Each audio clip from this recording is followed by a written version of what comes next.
सबसे पहले ये जो वाखान जो खबरें गरम है, इनमें कितनी सदाकत है? देखिए, क्या आपने वाकई कब्जा कर लिया? वो कहते हैं जो जहाँ से धुआं उठता है ना, तो कुछ ना कुछ आग ज़रूर लगी होती है। तो मैं इतना आपको बता सकता हूँ कि कुछ ना कुछ हुआ ज़रूर है, और पाकिस्तान इसको बहुत ज़्यादा हाईलाइट नहीं करना चाहता, क्योंकि असल में वाखान की अहमियत बहुत है। इसमें देखिए, पाकिस्तान का बॉर्डर भी लगता है, उसमें चाइना का भी लगता है और ताजिकिस्तान का भी लगता है। तो ज़ाहिर अफ़गानिस्तान का ये इलाका है बिल्कुल बहुत तकरीबन 16 किलोमीटर या से भी कम बाज़ जगहों पे इसकी चौड़ाई है कि अफ़गानिस्तान एक तरफ पाकिस्तान है और दूसरी तरफ ताजिकिस्तान, और बीच में ये वाखान है। इसको वाखान की पट्टी कहते हैं। और इसमें इशू ये है जो मैं आपको बता सकता हूँ, कंफर्म कर सकता हूँ, वो ये है कि अफ़गान तालिबान का दाखिला वाखान की पट्टी में बंद हो गया है। अच्छा। और वहाँ पे उनकी जो चौकियाँ थी जितनी भी, वो इस वक्त मौजूद नहीं हैं। सही है। मैं आपको ये कंफर्म कर सकता हूँ। तो हमारी चौकियाँ बन गई हैं? मैं ये बात इस पर नहीं करना चाहता कि हमारी चौकियाँ बन गई या नहीं बन गई, लेकिन अफ़गान तालिबान वहाँ वापस नहीं आ सकते। अफ़गान तालिबान की हुकूमत है ना। अब मसला ये है कि अफ़गान, ये जो एक कशीदा सूरत हाल है ना, जिसे आप कह सकते हैं लो की वॉरफेयर, ये पाकिस्तान और अफ़गानिस्तान के दरमियान नहीं है, पाकिस्तान और अफ़गान तालिबान की जो हुकूमत है उसके दरमियान है। और उसकी वजूहत बहुत सारी हैं। जो कुछ हुआ कुर्र में, जो कुछ हो रहा है साउथ और नॉर्थ वज़ीरिस्तान में जो कुछ हो रहा है, उसकी वजह से पाकिस्तान ने हमला किया। पहले अफ़गानिस्तान ने पाकिस्तान की चौकी पर हमला किया, उसके बाद पाकिस्तान जो ना पाकिस्तान ने ग्राउंड ऑपरेशन भी किया, और कुछ हेलीकॉप्टर्स भी इस्तेमाल हुए, जिसमें से एक हेलीकॉप्टर पाकिस्तान का वो उसको निशाना भी लगा और वो ख़राब हुआ। उसके बाद पाकिस्तान ने एयर स्ट्राइक की, और साथ ही वाखान से अफ़गान तालिबान को निकाल दिया गया। तो अब अगर वो कुर्रम पे उन्होंने जो दबाव डाला हुआ है, पाकिस्तान ने वाखान से दबाव डाला है उस पर। और उसमें देखें, इस पर बड़ी अहम चीज़ ये है कि जो चाइना है वो खुश नहीं है तालिबान की इस पॉलिसी से, क्योंकि जो हमले हुए हैं चाइना पे कराकोरम हाईवे के ऊपर, वो वाखान के करीब है वो इलाका, और ये रिपोर्ट्स आती रही हैं कि वहाँ वाखान से वो लोग इनफिल्टर करके पाकिस्तान में दाखिल हुए हैं, और वहाँ से फिर उन्होंने जो चीन के जो मुख्तलिफ़ औकात पे चीन के लोगों को जो हमला करके मारते रहे हैं, वो ये कॉरिडोर इस्तेमाल हुआ है। इसलिए चीन इस बात पे उसको कोई एतराज़ नहीं है। अगर अफ़गान तालिबान का असर और रसूख और उनकी हुकूमत वाखान से ख़त्म हो गई है तो चीन को कोई एतराज़ नहीं। ताजिकिस्तान इस पर खामोश है। और ताजिकिस्तान में मैं आपको एक बताऊँ, एक बड़ी अहम चीज़ ये है कि ताजिकिस्तान में इसी के वाखान की पट्टी के करीब ताजिकिस्तान की तरफ अमेरिका का एक अड्डा भी है।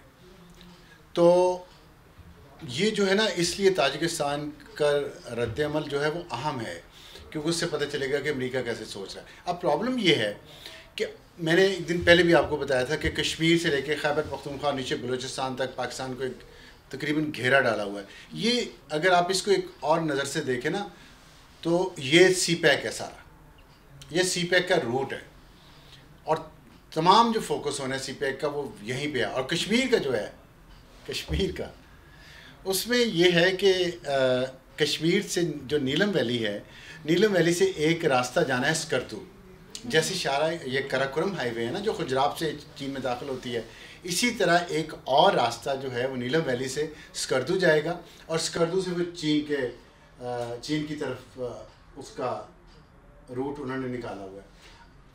ये भी डायरेक्ट लिंक करेगा नीलम वैली से फिर मुजफ्फराबाद और मानसेरा आके जो मोटरवे है वहाँ पे, और बल्कि मानसेरा से आगे भी ये मुजफ्फराबाद से आगे ये मीरपुर तक भी एक प्लान है कि मीरपुर से फिर वो पाकिस्तान में दाखिल हो और उधर जेलम के पास। तो ये सारा जो है ना ये रूट है। कश्मीर में आप देख लें पॉपुलेशन जो है वो नाराज़ है, गिलगित बल्तिस्तान में भी कुछ ना कुछ होता रहता है, और उसके बाद फिर जो खैबर पख्तूनख्वा है और बलूचिस्तान में तो जाहिर है हालात बहुत वहाँ पे अच्छे नहीं हैं। मैंने आपको कहा था कि असल कोशिश ये होगी कि बलूचिस्तान पे पाकिस्तान को प्रेशर में लाया जाए, और खुदा ना खासा बलूचिस्तान को अलग किया जाए, जिस पे पाकिस्तान पूरा जवाब देगा और उस पर डिफेंड करेगा अपने हर इलाके को। लेकिन ये जो ऊपर वाला इलाका है, इसमें वाखान इसलिए अहम है कि इंडिया और अफ़गानिस्तान के ताल्लुकात बहुत गहरे हो चुके हैं कई सालों से, सिर्फ तालिबान की वजह से नहीं बल्कि कई सालों से बहुत गहरे हैं। और अब जब अशरफ गनी की हुकूमत थी और उससे पहले हामिद करज़ई की, तो बहुत सारे अफ़गान जो हैं वो जाते रहे वहाँ पे इंडिया में, उनको मुख्तलिफ़ जगहों मुख्तलिफ़ किस्म के जो इदारों में थे, मुख्तलिफ़ उनकी जो स्किल्स थी, फ़ौज के लोग भी, पुलिस के भी, और जो इंजीनियर्स हैं, डॉक्टर्स हैं, बहुत सारे लोगों को उन्होंने ले जाके वहाँ ट्रेन किया है, ट्रेनिंग दी है। इंडिया का एक इम्पोर्टेंट स्टेटमेंट भी आया, उन्होंने कहा है कि ये पाकिस्तान की पुरानी आदत है कि अपने हमसायों को ब्लेम करता है फॉर इट्स इंटरनल फेलियर्स। तो ये भी खैर ये देखें ना, ये इस पे आया है कोरम वाले वाक़े पे, जो अभी हालिया पाकिस्तान ने स्ट्राइक किया ना, उसको कंडेम भी किया है और उसके बाद कहा है कि ये पाकिस्तान ने जो एयर स्ट्राइक की है, और अगर उसकी वजह यह है कि अफगानिस्तान अंदर कार्रवाइयाँ कर रहा है पाकिस्तान में, तो आप गलत चीज़ों को कनेक्ट कर रहे हैं, तो आप अपने इंटरनल फेलियर्स के लिए ब्लेम कर रहे हैं अपने नेबर्स। देखिए मैं अब वही बात हुई ना फिर कि अफ़गानिस्तान के मामले पे इंडिया इतना दिलचस्पी क्यों ले रहा है? हम साहब ही नहीं है इंडिया अफ़गानिस्तान का, तो उसकी वजह ये है कि उसने जो इन्वेस्टमेंट की हुई है वो उसको रीप कर रहा है अभी भी। ये जो बलूचिस्तान में और खैबर पख्तूनख्वा में और कश्मीर में जो कुछ हो रहा है, इसमें डेफिनेटली इंडिया और अफ़गानिस्तान की मिली भगत है। और दूसरा जवाब ये है कि इंडिया ने जैसे बालाकोट पाकिस्तान में उन्होंने स्ट्राइक की थी, एयर स्ट्राइक, और फिर उनका त्यारा एक गिरा लिया था यहाँ पे, एक इंडिया में जा गिरा था, वो जो अभिनंदन वाला वाक़या हुआ था, the T is fantastic, the T is fantastic, ये वाली बात, तो वो the T this was also fantastic. तो उसमें जो है ना इंडिया ने खुद ये करता है, इसलिए ब्लेम पाकिस्तान को कर रहा है कि अपने उसके कामों से उसकी तवज्जो हटे इंडिया के। लेकिन मसला ये है कि पाकिस्तान ने इंडिया को जवाब दिया है, अफ़गानिस्तान को भी दिया है, अफ़गानिस्तान इन रिटर्न वो नहीं कर सकता जो पाकिस्तान ने इंडिया के साथ किया था, तो इसलिए इंडिया खुद आया है इसमें इंटरफेयर करने के लिए। तो सिचुएशन जो है ना वो काफ़ी वॉलेटाइल है इस तमाम रीजन में। लेकिन एक बात तय है कि जो पाकिस्तान की हुकूमत है, ज़ाहिर है मैं तनकीद भी करता हूँ कि हाइब्रिड हुकूमत है, लेकिन इस हाइब्रिड हुकूमत के जो कंपोनेंट्स हैं, सिविल या मिलिट्री, दोनों इस बात पे क्लियर है बिल्कुल। किस बात पे? कि ये नो मोर हैंकी पेंकी। अब अफ़गान तालिबान को ये याद रखना चाहिए कि पाकिस्तान ने उनके लिए बहुत ब्लेम लिया, और एक व्यू ये भी है, फ़खर काका खेल हैं जो पेशावर के बड़े वो अच्छे जर्नलिस्ट और तजिया निगार, उन्होंने जो बात की आज कि पाकिस्तान को शौक़ बहुत है अफ़गान तालिबान को ओन करने का, गुड तालिबान बैड तालिबान, जो ये गुड तालिबान थे ना जिनको हमने ओन किया, हर लम्हे पे वो जो जनरल फैज़ ने जा कहा कि वहाँ काबुल चला गया, जब अफ़गान तालिबान इन्होंने काबुल फ़तह किया तो ना जाता, और जाना था तो खुफिया तरीके से खामोशी से जाता है। ये जो शोशा होती है ना, शोधापन, ये फिर पूरे मुल्कों के लिए उनकी पॉलिसीज़ के लिए बड़ा ये ख़तरनाक होता है। अब उसके बाद पूरी दुनिया में ये इंप्रेशन बन गया है कि पाकिस्तान इन अफ़गान तालिबान के पीछे ये लेके आया है, और अब अफ़गान तालिबान ये कोशिश करेंगे, ये परसेप्शन ख़त्म हो उनके बारे में कि वो पाकिस्तान की कोई प्रॉक्सी हैं, और हैं भी नहीं, ना पहले पाकिस्तान इनको लेके आया ना अब लेके आया, लेकिन हमें क्रेडिट लेने का बड़ा शौक़ है। उस शौक़ की वजह से हम मारे गए हैं। हमने TTP के यहाँ 40,000 लोग ला के बिठा दिए जो हम पे हमले कर रहे हैं, 3 साल हो गए हैं, और अब बाकायदा ओनरशिप भी ले ली है अफ़गानिस्तान की गवर्नमेंट ने इन तालिबान जो पाकिस्तान वाले हैं, और ये कह के कि जो अफ़गानिस्तान की नेशन है उसकी commitment towards our friends and guests. अगर आप उन्हें गेस्ट और फ्रेंड्स कह रहे हैं तो यानी कि आप बाकायदा ओनरशिप भी ले रहे हैं। तो क्या ये अफ़गान सॉइल सिर्फ यूज़ हो रही है, या उसमें अफ़गान गवर्नमेंट जो है वो कंप्लिसिट भी है पाकिस्तान के ख़िलाफ़? जो दोनों चीज़ें हैं, अफ़गान सॉइल भी यूज़ हो रही है और अफ़गान गवर्नमेंट जो है वो कंप्लिसिट भी है। जो भी आपने बात की है ये वही बात है ना। तो हम उनके दोस्त नहीं थे, चलें वो तो मेहमान है, TTP के लोगों को वो मेहमान कह रहे हैं, मेहमान नवाजी कर रहे हैं। हम तो उनके मोहसिन थे, मतलब पाकिस्तान उनका मोहसिन था। तो आप मेहमान की मेहमान नवाजी तो करते हैं, लेकिन मोहसिन कुश भी हैं। ये पख्तूनवाली में ये चीज़ नहीं है, मोहसिन कुशी है पख्तूनवाली में।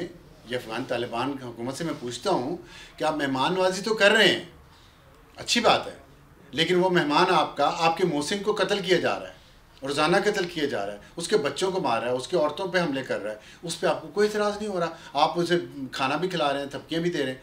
ये तो किराए के कातिलों को पनाह देने वाली बात है पैसे लेके। दोहा एग्रीमेंट में ये बात भी थी कि अफगानिस्तान की सॉइल यूज़ नहीं होगी। एग्जैक्टली पाकिस्तान के स्पेसिफिकली लिखा हुआ है कि अफगानिस्तान की सरजमीन पाकिस्तान के खिलाफ सरगर्मियों के लिए इस्तेमाल होगी, पूरी दुनिया के लिए भी नहीं होगी, लेकिन पाकिस्तान का भी लिखा। तो ये मुआहिदा पूरा ना करना ये पख्तूनवाली नहीं है। सिर्फ मेहमान कातिल किस्म के चोर लुटेरे डाकू जो यहाँ पे लूटमार करते हैं, अगवा बराए तावान करते हैं, बेगुनाहों को कत्ल करते हैं, उनको अपना दे के कहते हैं मेहमान नवाजी कर रहे हैं। इसमें सिर्फ और सिर्फ इंटरनेशनल फैक्टर भी है या कोई हमारी इंटरनल पॉलिसीज़ भी हैं जो कि वाकई नहीं इंटरनल पॉलिसीज़ हैं हमारी ना। मैंने अभी जनरल फैज़ का नहीं कहा।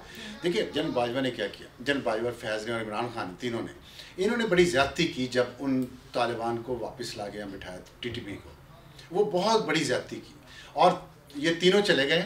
लेकिन ये अजाब ये मुल्क इनका लाया वो भुगत रहा है आज तक। हम अपने जो बच्चों की सिविलियन हों या मिलिट्री के हों की जो लाशें उठा रहे हैं ना, वो इमरान खान, जनरल बाजवा और जनरल फैज़ की उस पॉलिसी की वजह से। और मैं आपको बताऊं उस वक्त भी बहुत रिजेंटमेंट थी जनरल बाजवा के और इमरान के इस डिसीजन के ख़िलाफ़ जो उन्होंने कहा कि यहाँ ला, क्योंकि इन लोगों ने पाकिस्तान के ऊपर, पाकिस्तान के सिविल मिलिट्री के बहुत बच्चे मारे हुए हैं। ये जो हाफिज़ गुल बहादुर है अभी भी वही कार्रवाइयाँ कर रहा है, इसके साथ सुलह हुई, इसको ला के बिठाया है यहाँ पे। मतलब ये इमरान खान या जनरल बाजवा और जनरल फैज़ इसका जवाब दे सकते हैं कि हाफिज़ गुल बहादुर के साथ क्यों इन्होंने मुआहिदा किया, क्यों ला के बिठाया उसको और उसके बंदों को। और आज वही सबसे बड़ा ग्रुप है जो पाकिस्तान के ख़िलाफ़ ये कार्रवाइयाँ कर रहा है। तो खैर ये मैं आपको बता रहा, लेकिन पाकिस्तान ने जो जवाब, जो एयर स्ट्राइक्स हुए हैं ना, वो इतनी सख्त थी और इतनी प्रिसाइज थी कि वहाँ पे तकरीबन मुझे जो एक बहुत ज़िम्मेदार शख्स ने बताया कि कुछ 2-3 घंटे और तक वो वहाँ मिज़ाइल और जो एमुनिशन वहाँ रखा हुआ था वो फटता रहा, जैसे OJD कैंप था पाकिस्तान में। एक दफ़ा हुआ था पिंडी में, आपको नहीं याद होगा, आपकी पैदाइश से पहले की बात है। तो OJD कैंप फटा था, उसके यहाँ से मिज़ाइल उड़ के पूरे शहरों में गिरे थे और बहुत यहाँ पे हंगामा हुआ। बहुत एक बड़ा वो वाक़या है यहाँ पिंडी इस्लामाबाद की तारीख़ में। उस तरह का ये हुआ है जो अभी एयर स्ट्राइक की है पाकिस्तान ने। इतना वहाँ पे एमुनिशन था जो सिर्फ पाकिस्तान के ख़िलाफ़ इस्तेमाल हो रहा था। और तो अफ़गानिस्तान किसी के साथ नहीं लड़ सकता, ना लड़ रहा है, ना ताजिकिस्तान के साथ, ना उज़्बेकिस्तान के साथ, ना तुर्कमेनिस्तान के साथ, ना ईरान के साथ, ना चाइना के साथ। अफ़गान तालिबान की हुकूमत सिर्फ बहादुर है अपने मोहसिनों के ख़िलाफ़। ये मोहसिन कुशी जो है ना, ये उन्हें साबित करनी है अपने नज़रिए से कि क्या ये इस्लाम के मुताबिक है, क्या ये पख्तूनवाली के मुताबिक है, ये बता दें तो मान लेंगे हम कि जी आप मेहमान नवाजी कर रहे हैं और मोहसिन खुश हो रहे हैं तो ये ठीक है। फिर जो अभी हमने सोल्यूशन ढूंढा हुआ है एयर स्ट्राइक्स या kinetic operations, do you think कि this is the right strategy? क्योंकि इसमें फिर लॉस ऑफ लाइफ्स तो दोनों साइड पर, अगर वहाँ हो रहा है तो फिर हमारे भी जवान शहीद हो रहे हैं। जंग किसी मसले का हल नहीं है, आखिर में आपको बातचीत करनी पड़ेगी। लेकिन इसका ये मतलब तो नहीं है कि पाकिस्तान के लोग मरते रहें, पाकिस्तान जवाब में कार्रवाई ना करे। जब आप कह रहे हैं इतने अरसे से, देखिए ना 3 साल हो गए इस बात को, जब अफ़गान तालिबान या TTP के लोगों को इमरान बाजवा फैज़ की हुकूमत ने ला के यहाँ बिठाना शुरू किया, इस बात को 3 साल हो गए। 3 साल में अफ़गान तालिबान की हुकूमत ने उनको क्यों नहीं कंट्रोल किया? 3 साल से आप ख़ुद मुझे डेटा इकट्ठा करके देती हैं कितने पाकिस्तान के फ़ौजी हर साल मारे गए, कितने सिविलियन हर साल मारे गए, हज़ारों की तादाद है ना उनकी। तो क्या वो हमारी जानें जो हैं, इतना अरसा मेहमान नवाजी हमने भी की, तो हमारे मेहमान वापस जाके हमें मरवाना शुरू कर दें, तो ये क्या दोस्ती और क्या उख़ुव्वत और क्या मोहब्बत और क्या इस्लामियात है, ये बता दें, किसी तरीके से समझा दें, किसी भी नज़रिए के ज़रिए, इस्लाम के ज़रिए, पख्तूनवाली के ज़रिए, किसी तरीके से बता देंगे ये ठीक कर दें। और फिर क्यों, और बातचीत हम करते रहे ना 3 साल, अभी भी पाकिस्तान बातचीत से पीछे नहीं हटा। मैंने आपको बताया है कि सऊदी अरब इसमें अपना रोल प्ले कर रहा है और उसकी वजह ये है कि ये चीज़ यहाँ चल नहीं पाएगी। अफ़गान तालिबान को ये समझना चाहिए कि आप में इतनी हिम्मत नहीं है कि आप चीन से लड़ सकें, आप ताजिकिस्तान से लड़ सकें, आप उज़्बेकिस्तान से लड़ सकें, आप तुर्कमेनिस्तान से लड़ सकें, आप ईरान से लड़ सकें, और आप वहाँ कार्रवाई भी नहीं कर सकते। आप में इतनी हिम्मत भी नहीं है कि वहाँ के उनके अंदर मुल्क में जाकर कोई दहशतगर्द कार्रवाई कर सकें। लेकिन आप इतनी, आपकी बुज़दली वाली पॉलिसी है कि आप पाकिस्तान के अंदर पाकिस्तान के मेहमान जो चीनी लोग हैं उनको मरवाते हैं, आपके लोग यहाँ पे जिनको आपने पनाह दी हुई है वो यहाँ आके उनके खिलाफ हमले करते हैं। सिर्फ आपका निशाना पाकिस्तान है सिर्फ, और पाकिस्तान के भी वो इलाके जो ज़्यादातर पख्तून इलाके हैं, आप वहाँ लोगों को टारगेट कर रहे हैं। तो वही उन्हीं इलाकों ने आपको होस्ट किया, पाकिस्तान की हुकूमत ने होस्ट किया, पाकिस्तान के अवाम ने अपने टैक्स के पैसे से आपको होस्ट किया। आप मुस्लिम खुशी पे तुले हुए हैं सिर्फ पाकिस्तान के ख़िलाफ़, क्योंकि पाकिस्तान आपके साथ बहुत अच्छा रहा है। तो ये मुझे इस पॉलिसी की समझ नहीं आ रही अफ़गान तालिबान की कि क्या इतना उनकी कम अकली है या इतनी एहसान फरामोशी है उनके अंदर कि वो ये कर रहे हैं। और फिर चीन, आप चीन के साथ आपका बॉर्डर लगता है, आप चीन के अंदर तो कुछ नहीं कर पा रहे, डायरेक्ट करें ना, पाकिस्तान के अंदर आके चीनियों को मारते हैं। क्या अमेरिकी गेम हो रही है इसमें? क्या अमेरिकी पैसा आ रहा है अफगानिस्तान में? क्या मसला है इसका? कि क्योंकि CPEC is the problem, CPEC is the main problem. America नहीं चाहता इस इलाके में सी पैक इस रीजन में अपनी रूट्स गहरी करे, और चीन चाहता है, पाकिस्तान चाहता है कि सी पैक यहाँ पे आए, क्योंकि इससे रीजन पूरा जो है वो डेवलप हो।